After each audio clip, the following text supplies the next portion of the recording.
বাংলাদেশে নতুন রাজনৈতিক দল গঠনের আলোচনা দীর্ঘদিন ধরেই চলছে।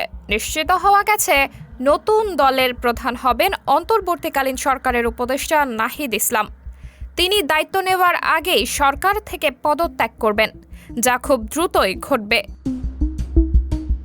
তবে সরকারে থাকা অন্য দুই ছাত্র প্রতিনিধি এখনই পদত্যাগ করবেন না, তারা নির্বাচনের আগে তা করবেন। গত 5ই আগস্ট শেখ হাসিনা সরকারের পতনের পর থেকেই শিক্ষার্থীদের নেতৃত্বে নতুন দল গঠনের গুঞ্জন শুরু হয়।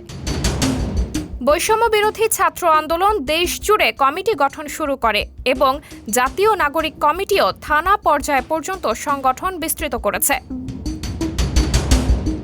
মূলত এই ছাত্র আন্দোলন, নাগরিক কমিটি ও সুশীল সমাজের প্রতিনিধিদের মিলিয়ে নতুন দল তৈরি হবে। দলটি প্রথমে আহ্বায়ক কমিটি গঠন করবে।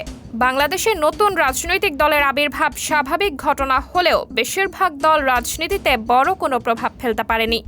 ছাত্রদের নেতৃত্বে আসা এই নতুন দল সত্যিই রাজনৈতিক অঙ্গনে পরিবর্তন আনতে পারবে কিনা তা নিয়ে জোর আলোচনা চলছে। এখন সবার দৃষ্টি নতুন এই দলের কার্যক্রম ও ভবিষ্যৎ পরিকল্পনার দিকে। সাবরিনা জলিল, সবার কথা।